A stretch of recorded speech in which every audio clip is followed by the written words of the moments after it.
Speaking strictly from the occult researcher side, okay, is it possible for someone to make a career out of just that, or do you need to also offer?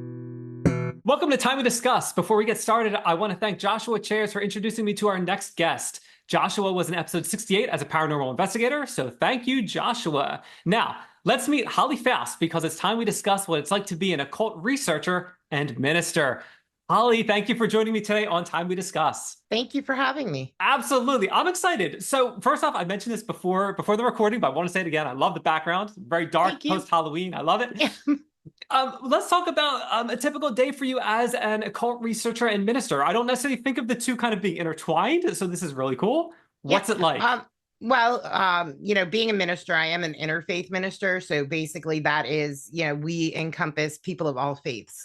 You don't have to be per se Christian. We bring in people from all backgrounds. And so basically for me, I have tons of books. Being an occult researcher and a spirituality researcher, books are big. My background is in law. So research has always been a big thing as someone that has a background in law. And so basically I spend most of my days reading or researching on the web. My husband laughs, and if it's not that, it's video gaming. So I love that. So how did you transition from your law background to doing what you do now? I would say they kind of overlap each other because I lost my closest friend to suicide while I was in college studying for my degree. And so that research aspect of me is what drew me not only, into the paranormal, but into the occult field, because, I had a very huge interest in, most people, Dungeons and Dragons when I was in college. I was the only girl in my D&D club in college. So that led me into the world of the occult, because I also got involved, heavily with non-religious witchcraft. So that even brought me further into like that research area, because back then the only thing you could do to find information on this stuff was go to the library, research, read books, pull, as much information as you could, because we didn't have the internet like we do today. So that's really where all of it kind of started together. And working in the legal field, working with that every day as a victims and witness advocate, I got very burnt out. And so I left and actually went into nursing for a while. And then I met my husband and left work altogether to become a mom. And that's when I started working towards my ministerial degree. Wow. Okay. It's funny talking about Dungeons and Dragons. I was talking to Michael Hinkson a couple weeks ago at this point, and then he invited me to be on his podcast. It was really cool, and we actually got talking about Dungeons and Dragons very, very briefly. I also played when I was in middle school, high school, a little bit of college, and then I became, wrapped up in adult stuff and haven't really gone back to it much. Well, yeah, I'm actually getting my adult children into it. We went to a con not too long ago, and I bought them all their own dice. So I've been writing, because of course they want me to be their dungeon master. So I've been working on all of that to get us going with, we're going to play on Discord, because we're all over the place now. So if we can get together once a week and it can bring us together, I'll do anything. That is completely awesome. I absolutely love that. That is fantastic. And that's one of the really neat things about technology now, that you can bridge people, family, friends from all over the world and come together virtually if you can't do it in the physical space. That is fantastic. Oh, totally. Yeah. You talked about your work in law. And working with victims, and then you transitioned into nursing. How difficult was that transition? Did you have to get any additional training? What was that like for you? Oh, yeah. I actually went to school for 18 months to become, at the time, an LPN. So, I was kind of working as a nurse's aide while I was going for that schooling, because, of course, they offered tuition reimbursement. So anytime you can get that, it's great. And it was odd because I put all that work into that, and then ended up getting pregnant for my son and deciding to become a stay-at-home mom. So, I have all the education, and I just chose to be at home, and I actually homeschooled my kids for all of their career. Wow. So sidebar on that, when COVID happened and the kids were home, we had them home for, I think it was a full year. I think it was the end of one year and the first half of the next year. Because my youngest graduated high school that year. So And that was brutal. That was very eye-opening from a teaching perspective and from a homeschooling perspective. Even though like I wasn't doing that, like they were still on Zoom and whatever. Just very eye-opening. And if at any point I was considering teaching, that was the time I was like, no, this is not for me. Okay, so you were nursing. You Mhm. had at least one of your children, and then stayed home after that. Why did you decide not to go back to nursing? Was there anything in particular that was like, you know what, this is not for me after all, or so much had changed? What was that like? It was just because I wanted to be a mom. I wanted to be present with my kids. I grew up, and my husband grew up with a single mother who had to work. And, I grew up with a mom who worked because my dad was disabled. He was in a motorcycle accident. So, not having that parent, that mom at home, I really understood how important that would be for my kids. And, my youngest and my oldest were both diagnosed with autism and, a lot of learning issues. But I knew they had the ability to learn. I just knew that traditional education wasn't going to work for them. So I had to totally redo the way that they were going to be able to learn that was most beneficial for them. So I chose to be the person that took that over for them. That makes complete sense. And I didn't want to interrupt you, but I want to rephrase that question. When they were grown and they were no longer of school age, why did you decide not to go back into nursing at that point? I knew I would have to work at it again because it had been 20 years, almost since I had worked under an RN or worked in the field. So I'd have to go back and get relicensed. And yeah, I was actually studying for my master's degree in Indigenous law at that time. So I didn't want to add on going back to nursing school on top of all of that at such an older age. Like I know a lot of people do it and I was doing it. But I never stopped learning while they were in school either. I was taking MOOC classes. I was doing everything to help them as an advocate. And that's what I became, more of a mental health advocate at that point. Okay, so now let's talk about you transitioning to being a minister and occult researcher. How did that start to take shape? When my son was young, and I was already working in the paranormal, doing a lot of work in the paranormal, and I was always interested in spirituality. And I just didn't know like what my personal beliefs were. And I believed in kind of a mishmash of things. So I started studying with the ministerial program through the Independent Catholic Church. And then I found the esoteric interfaith church and I started working with them. And so all the while my kids were growing up, I was working towards my ministerial license. And my main goal with all of that is that at the time I had seen so much issues in the world that I felt, being that type of, person that could be there to help people. It all goes back to helping. Everything I did in my whole career was about helping others, being an advocate, being, a minister, working with the occult. It for me, it's all about helping and aiding people. So let's stick with that. When it comes to helping people now as a minister and an occult researcher, how does the helping actually translate into, or how do those skills translate into helping people? The work I do as a minister, I do a lot of counseling. I offer up a lot of services for free to people that need help, whether it's, they don't want to go to a traditional psychologist or, they don't feel good with a therapist. They want someone that kind of understands faith and I do a lot of that, but I also do a lot of educating. I do a lot of podcasts. I know all of October I was filled with a lot on witchcraft because so many people have questions on they don't understand that it's not a religion. And so we did a lot of that work. As an occult researcher, I work a lot with paranormal teams, teaching them the importance not only of knowing about the occult, but also knowing about spirituality and working with their clients at their client's spiritual level and not theirs. Because, for me, being in the paranormal and working with teams and, being a minister, I feel it's very important to work with your clients at the level that their spirituality is. You don't want to go into it's like, say, Christian home and bring in a rabbi that isn't going to understand the needs of someone who's a Christian or someone that, that's Jewish and bring in a priest. It's so that to me was very important and that's really the last several years of my career has been working with teams. That's how I met Joshua was working with these teams, teaching them how to meet their clients where they're at. Okay. Now, in your line of work as an occult researcher, do you solicit these teams or do they track you down and they need a specific services from you? I think it's a combination. I have a ton of paranormal friends on Facebook. I go to a lot of conventions and we do a lot of networking. And, sometimes I meet them at these places where they're saying, like, oh, by the way, XYZ happened. Do you have any input on that?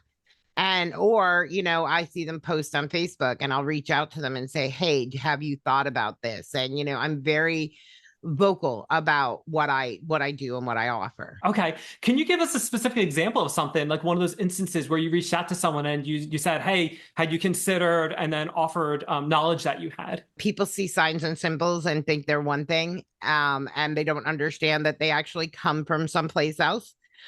So a lot of times when I see people posting pictures and saying, oh, they're, it's satanic, it's devil worshiping, I'm like, no, not really. Those are ruins. They are used by Norse pagans and it's a form of divination or it's a form of language to them. So, I have reached out a lot of times because people will see sigils and automatically think, oh my God, that's the, demonic. And I'm like, no, no, no, no, those are protection. People put them up, on doors or, around archways to protect themselves. So yeah, I constantly try to debunk and remove that, facade that all these signs and symbols that people are seeing, are evil, especially when it comes to things like the pentagram and the pentacle, because, those for me are symbols of the elements. They have nothing to do with being evil. So, I try to explain, that's simply air and water, spirit, it's just a symbol of the elements. It's nothing to be afraid of. When you're working with these different groups, are you ever there on site with them? Or are you just more of like in the background providing this knowledge base when they need it? For like 15 or more years, I was actually on site with the team that I worked with. We were, I was right there with them. We would do investigations and I would actually, which be part of that investigative team. And then at the same time, we would do events and I would help facilitate teaching of different classes, especially on research, because that's always been like the big thing for me is research. I think everything, and no matter what we do in life, we should have a basic knowledge of how to research things. I completely agree. So, when it comes to teaching classes, I'm assuming it's like an online teaching, like an online course. What is that like for you? I do online and in person. Depending if it's someone local or if it's an event that someone wants me to come out to and speak at. I do both. I've done classes on Zoom. I do right now, most of my classes, I create private YouTube areas for people that are taking my classes where they're the only ones that have access to the videos that I post. And but those, are a lot of like natural things like herbalism and stuff like that. And a lot of it can be one-on-one. We do a lot over the phone, or in person, depending upon where the person's located. If someone wants to do what you're doing, it seems like they probably don't need a specific degree or anything like that. It's more about finding that information. Yep. Is there any particular path you would recommend? Are there like other online courses where they can learn stuff? Are there specific sites that have this for specific books maybe? How can someone get started doing what you're doing? I learned feet on the ground running. There wasn't any classes I took. I mean, I had an advantage going to college and taking classes in like legal research and, those types of things. So I knew the basics. If you take like a basic course in research, that can help you start, your basics to learn where to go and where to find things. I do a lot, of work, researching in general. Like I go to coroner's offices, I go and do title and deed searches. I spend a lot of time at local courthouses. Like my local courthouse, I have a first name basis with a lot of the people there, because as a minister, I'm in there turning in marriage licenses all the time. But then as a researcher, I'm in there at the recorder of deeds, I'm at the register of wills, I'm in with the coroner's office. And so, those things, you have to have that basic knowledge, even of communication skills, so that they don't think you're coming in there and being threatening. But yeah, a lot of it you can learn on your own. If you can, write a report, book report in high school, you basically already have the basic knowledge of how to research. Okay. And then from that next part, would you recommend that they go to conferences? Are there different groups online that people can join? What would be the best way for them to network and kind of get their name out there? It depends on the type of research they're looking at. Like with me, I do a lot with the paranormal community. So I am at paranormal conferences wherever I can be. I'm networking in all the different paranormal groups online. I, do the gamut of paranormal podcasting. I just get myself out there whenever I can. I do holistic markets, metaphysical markets in the community where I take books that I've written and I take, things that I create by hand and, offer my services along with all of that. So, it's just depending upon what area you're looking into is going to guide what way you want to market yourself. Okay, that's good advice. Now, Holly, I never like to talk about money when I speak to my guests here, but speaking strictly from the occult researcher side, okay, just that, not the minister, not the books, just this side of it. Is it possible for someone to make a career out of just that, or do you need to also offer classes or write books or something like that? What would that be like? For me, because I work in the paranormal, like the rule of thumb is we don't charge for our services. So I've had to supplement my income with my books, with my classes, with my lectures. So if you're looking to like become a millionaire overnight doing it, I would say no, it's not going to happen. I've been doing this for 30 years and I still have a mortgage on my house and a payment on my car. So but, I write my books. I get out there and offer classes and courses when I can. I supplement with, weddings and funerals and baptisms and whatever I can, do to supplement with that. So, yeah, but it's definitely not a money-making venture unless you like make the Times bestseller list. Then, there's a possibility. Well, that's very good information. I appreciate that honesty and like that. Any of the occupations that are a little more obscure, I try to get like a very a clear grasp on what a career in that could actually look like. So I definitely appreciate that perspective. So let's dive into your books a little bit. You said you've written, if I remember correctly, you said many books. Yes, I have 2 currently that are published and on the market, and then I have 3 that are in different levels of doneness. So yeah, I can't just write one thing at a time. I go back and forth because I have ADHD.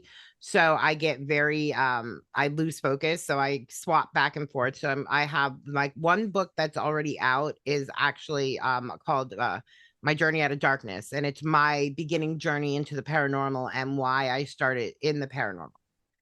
And the other one is called The Witch's Book of Things. And it's a beginner's grimoire or book of shadows for young people that are looking to get involved in some form of witchcraft. There was just so much negative information during the lockdown with TikTok and witch talk, if you want to say, like people were getting misinformation and there was a lot of dangerous things happening in the witch community. So I decided to write this book for beginners to have a place to go, to have a starting point. Fascinating. And what about the other 3 books that are kind of in progress? What are they like? Yes. The one is about special needs children with psychic gifts. Yeah. After having worked with my kids and their abilities and stuff throughout most of their lives, I decided to write like a guidebook for parents because it was a struggle. Like when you have kids with special needs, it's hard enough, but yet when they start experiencing things outside of their normal, so I wanted something for parents to go back to and be able to say, well, I'm not alone and my kids are going through this too. And what can I do? Because I'm grateful for the people who helped us. And then the other one is actually a book about herbs and medicinal and magical uses of herbs. And the other one is kind of a little bit of more of a controversial book. Being a female and being half indigenous, in my line of work, I experienced a lot of racism and a lot of sexism. So actually, I'm writing a book about racism, sexism, and the other isms in the paranormal community that no one wants to talk about, but everybody knows is happening. Wow. Wow. I was actually talking with my wife just last night about that very topic. And I was saying that, or, we were saying that, it's so sad in 2024 that we have so many of these these issues that should have been solved. Well, one, shouldn't have existed, in my opinion, Right. Exactly. but we haven't solved them yet. It's so sad and disappointing. So Yeah. I applaud your efforts in writing that book and taking that huge step. That is fantastic. It was like a labor of love. My mom and my grandmother and grandfather are residential school survivors. So for me, getting, being that person to end that, what we call familial trauma, generational trauma, and to put my foot down and say, no, I'm not going to take this anymore. It's not only for me, it's for my kids, because I want them to see me standing up for what I believe in. I do a lot of work with missing and murdered Indigenous women. And so for me to stand up and say, I am not going to take this, I'm not going to sit back and let anybody tell me that I can't achieve something because of who I am, who I was born as, or what race I am.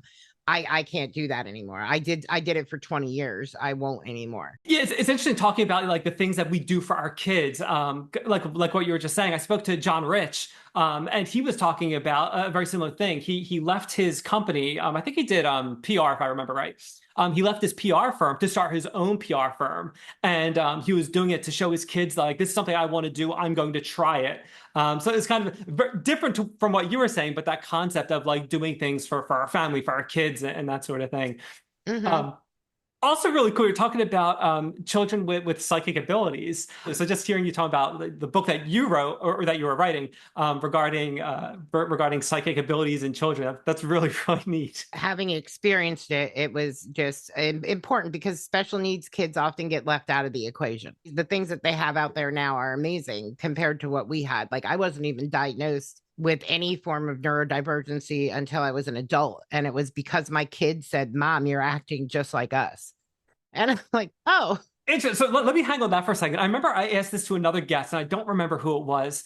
What was that like, getting that diagnosis as an adult? Was that all of a sudden like, oh, all of a sudden things make sense now? Or was there like denial? What was that like? No, it totally made sense to me because I knew, like, my best friend and I, we started our own nonprofit for autism advocacy. And we always would joke that we were just like our kids, and that we were just undiagnosed. So I was just diagnosed like 2 years ago, maybe. And, we both laughed because she said, oh, I bet you if I go, I'll get diagnosed now too. And I'm like, yeah, all these years we were just, cracking jokes about it because we were so odd and we had so many of these quirks that, high functioning autism wasn't something that, was a thing when we were kids. If you had autism, you had severe autism. So it was just like, for me, it was just like, oh, that makes sense. That's why I don't like tags on my shirt. That's why I don't like, to have shoes on my feet. That's why, it just put the pieces together. I mean, I always knew I had ADHD. I was diagnosed with that in like the late 70s, but I was never treated for it because back then your parents didn't want to label you. And, but I knew I had it and I struggled with it, but I learned how to live with it. This, to me, it was just like, oh, that makes sense now. That's why I do that. So it was an eye-opening thing for my husband because then not only did he have to learn how to deal with 2 children on the spectrum, but now he has to learn, how to work with his wife who, like, when plans change, I have, actual meltdowns. I think the neat thing, probably having the children that are on the spectrum, it probably gave him some tools that he could then apply to you as well. I wish he would use those tools, man. But he just thinks that, I should just stop being so rigid. And I'm like, okay. Easier said than done. Yeah. Holly, I am running a little short on time, but one thing I like to do whenever I'm speaking with someone is give them the opportunity to talk about a project they're working on, a cause they believe in, more about their business. I know you have quite a few things going on, so I'm going to open the floor up to you and whatever it is you'd like to discuss. Yeah, one of the biggest things is that I loved and implore with everybody to really research the missing and murdered Indigenous community and things that you can do to reach out and help find our missing people. It's not just women anymore. It's also our girls and our children and our men. So I really encourage everybody to reach out when they see we do a thing online called Surge and Search. It's big on TikTok, where when we get information about a missing Indigenous person, we flood the social media, TikTok, Instagram, Facebook, Twitter, whatever we can, we flood with their information. So we just ask, if you see something like that coming up, to please share it, because our people are less reported, and 9 times out of 10 are not even put in the national missing and exploited databases. So that's my big thing, is really getting that information out there to people. That's such a great endeavor, a very honorable thing that you're trying to do there, and definitely appreciated by so many people, obviously. So Holly, I'll make sure I get all those links from you. I'll put them in the show notes, the description, website. I'll put them all over the place. And when people are looking for all of that information, they can easily find that as well. Thank you so much. Absolutely. Holly, it's been awesome having you on Time We Discuss, and we learned what it's like to be an occult researcher. Thank you.